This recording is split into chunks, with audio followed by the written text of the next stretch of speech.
Okay, let's unpack this. Right. So AI, it's evolving incredibly fast, yeah.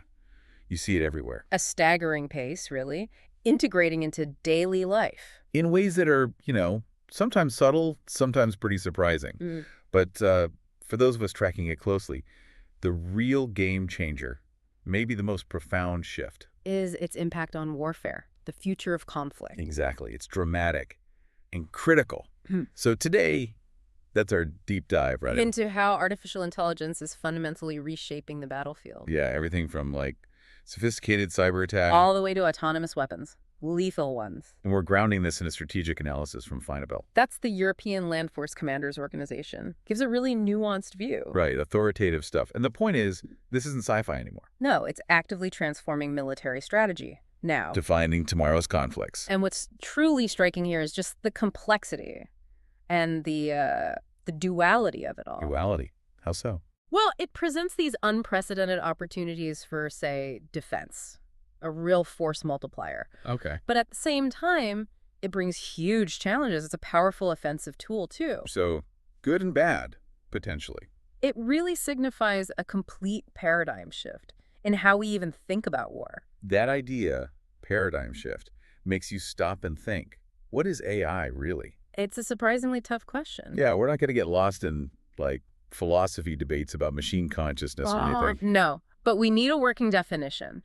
How does the source, Finabel, define it for this context? Because historically, right, things we used to think needed human intelligence. Complex calculations, for example. Yeah, now computers just do them routinely. Exactly. The goalpost shift, the report notes, what may now seem a revolutionary technology will eventually become the new conventional. So the definition needs to handle that evolution. Precisely. And the one Finabel uses is very practical. Okay, what is it? AI is defined as a system's ability to interpret external data correctly, to learn from such data, and to use those learnings to achieve specific goals and tasks through flexible adaptation. Flexible adaptation, that sounds key. It is. It captures that dynamic problem-solving ability. Learning, changing. Which is why it's so important for defense, right? Adapting to new threats. Yeah, absolutely. That flexibility is critical. It allows systems to learn continuously. It accommodates that constant evolution we talked about. Okay, so following that thread, Yeah. AI's impact. The digital world comes straight to mind. Cyber warfare. Here's where it gets really interesting, and maybe a bit unsettling. A dimension of conflict that basically didn't exist a few decades ago. And now AI is fundamentally reshaping it. How does the source define cyber warfare itself? Just so we're clear. It's defined as a digital attack orchestrated by a state or government with the intention of damaging computer systems and networks, committing acts of espionage, or mangling the critical infrastructure of an adversary or ally. So basically, state-sponsored hacking, sabotage, spying online. That's the gist. Politically motivated attacks in the virtual realm. And what makes cyberspace so tricky, the report says. Is the low cost to get in for attackers. Right. And it's hard to know who did it. Attribution is tough. Very difficult, which is why some call it the greatest threat that nations have ever faced. Wow. Because anyone, a state, some other group, can cause huge damage. It gives non-traditional players a lot of clout, internationally speaking. So this raises an important question then. How does AI make these cyber attacks even more potent, supercharge them? Well, on the offensive side, AI has just boundless potential. It makes attacks much harder to detect, much harder to defend against. Can you give some examples? What are we talking about? Yeah, things like next-generation malware, stuff that can actually learn and adapt on its own to avoid being caught. Whoa. Then there's AI-powered voice synthesis, creating fake audio messages that sound incredibly real. For tricking people. Social engineering. Exactly. Makes those attacks far more effective. Or AI-enhanced password attacks. How does this work? They use AI to analyze huge data sets of passwords, find patterns, and crack them much more efficiently. Okay, well. There are social bots, AI-driven accounts that amplify disinformation, manipulate opinion online by acting like real people. We've seen some of that already, haven't we? And it's getting more sophisticated.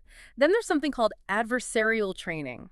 Adversarial training. Yeah, where you basically train one AI system to specifically attack another AI system to find its weaknesses and get around its defenses. Like AI fighting AI, a cyber arms race. In a sense, yes, a constantly accelerating one. Yeah. Even things like ChatGPT, They can be misused to write really convincing fake emails for spear phishing. Right, targeted attacks. The main insight here is how AI shifts cyber warfare. It's moving from human speed attacks To machine speed, algorithmic. Exactly. These AI attacks can happen at unprecedented speed, scale, and efficiency, and they often slip past traditional defenses. Making current cybersecurity. Potentially inadequate, as the report puts it.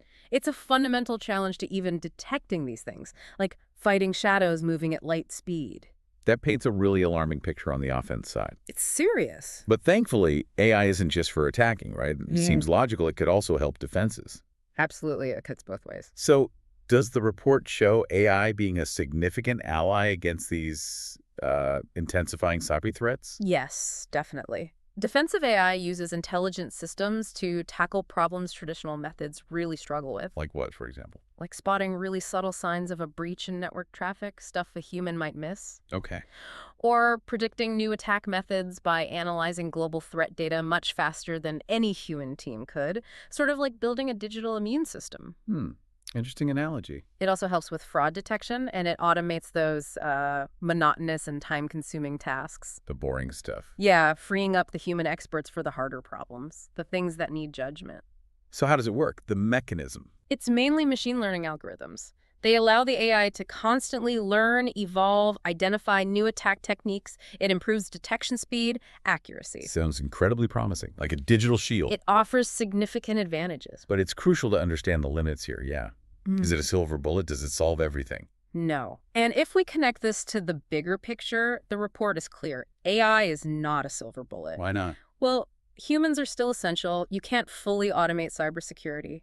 Human intuition, innovation, AI isn't there yet. Okay. And worse, the AI systems themselves, they can be hacked. The defense system. Yes, or manipulated through data poisoning, feeding them bad data so they learn the wrong things, make bad decisions. Wow, that could be disastrous. It has massive implications. So this integration creates new asymmetries. It's a constant tech arms race within cyberspace itself, attack versus defense. Okay, so moving from cyber, let's shift to the actual battlefield, the physical world. Right. What dramatic changes does AI bring there to how militaries, plan, execute, adapt? Here, AI's big strength is processing huge amounts of data, analyzing complex situations really fast. Leading to better decisions, faster reactions. Enhanced speed, precision, flexibility, the fundamental shift in operational tempo. And it takes on certain jobs, right? Exactly. It excels at the dull, dirty, and dangerous tasks, Keeping people out of harm's way. which is a major benefit, especially with unmanned systems. But it also frees up personnel for creative, complex tasks only humans can do. And it helps with manpower issues, too. Yeah, mitigating shortages, sustaining combat power without more people, and it can lower costs in areas like logistics, detection. That makes sense. Can you give some concrete examples? How is AI actually used on the battlefield? Sure. A big one is supporting data analysts, enhancing intelligence gathering Oh, by filtering massive amounts of open source intelligence. OSINT? what kind of stuff is that? Not just news. Oh, much more. Social media, commercial satellite images, scientific papers, online chatter, all publicly available data. AI can sift through all that. Yeah, finding patterns humans could never spot. The report calls OSINT the new oil of the 21st century. AI can even automate scanning satellite images, reducing workload. Okay, so intelligence gathering. Right. What about decision making? It can help there too, creating intelligent virtual assistants for commanders. Like a military Siri or Alexa. Sort of, but providing emotion-detached input to help leaders make informed choices quickly, under pressure. Emotion detached. That's interesting. And it's used for simulations, running models to test strategies before committing troops. Invaluable for planning. And a really compelling part of this is the rise of unmanned systems. Definitely. What's fascinating here is the spectrum. Autonomous vehicles, drones. All the way up to what the report calls AIWS, autonomous weapon systems, or sometimes LAWWS. Lethal autonomous weapon systems, yes. What are the operational advantages they bring? Why use them? Well, the big one is they can go where it's too risky for humans. Hostile environments, heavily defended areas. So you risk machines, not people. You put mangled metal and fried computers at risk, as the report says, instead of human lives.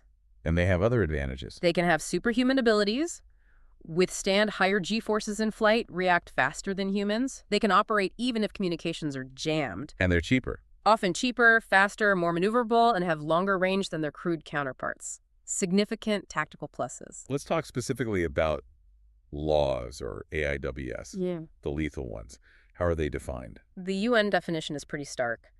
Weapons that can locate, select, and engage human targets without human supervision. Engage meaning? Meaning kill. It's a military euphemism. Right. And the stated benefits. Why develop these? Proponents argue they spare military lives, leading to this idea, maybe unsettling, of war without fatalities, which could appeal to publics wary of conflict. War without your own side dying anyway. Precisely. And there's an argument they could reduce collateral damage, fewer civilian casualties.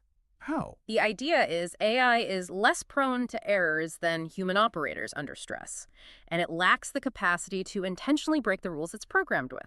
No anger, no revenge. That sounds almost clean.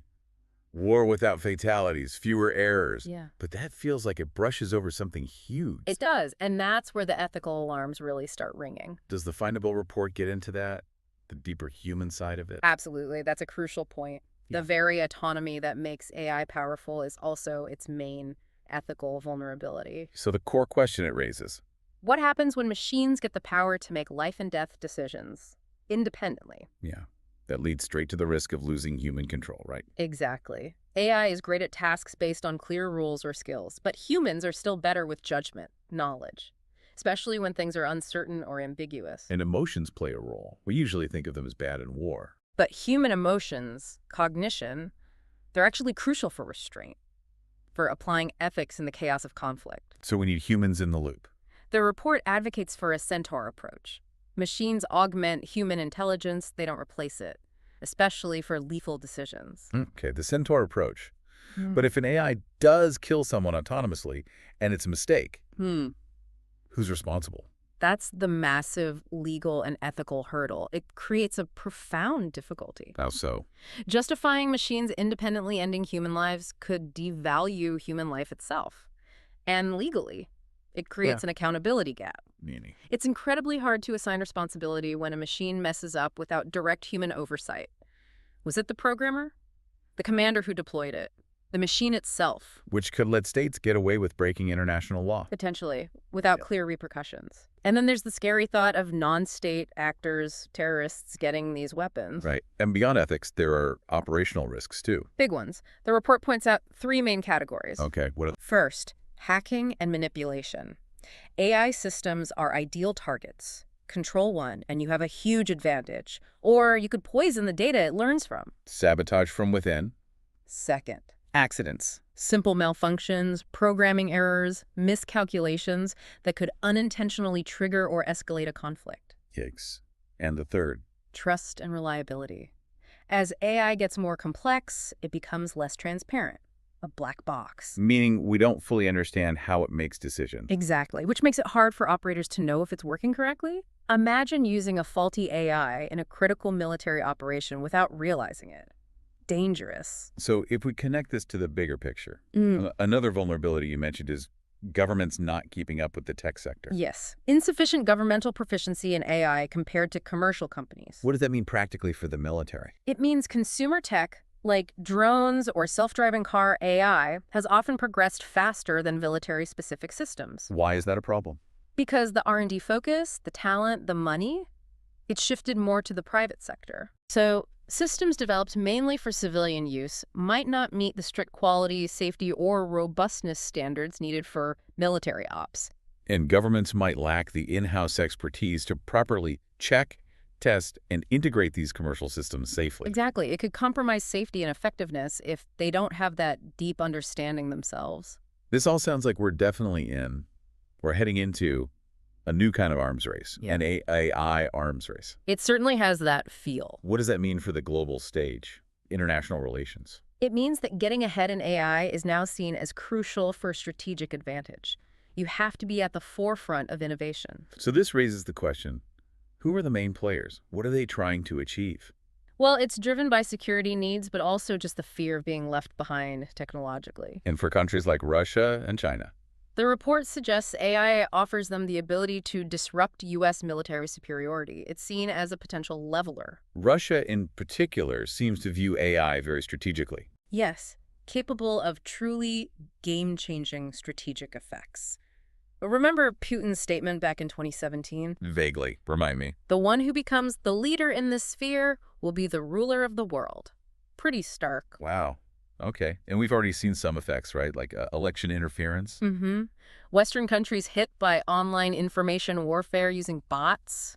AI could make those campaigns even more compelling. And the threat from Russian AI in cyber warfare specifically. The report says it's not notional, it is clear. It's happening now. Is there a risk Western militaries aren't thinking broadly enough?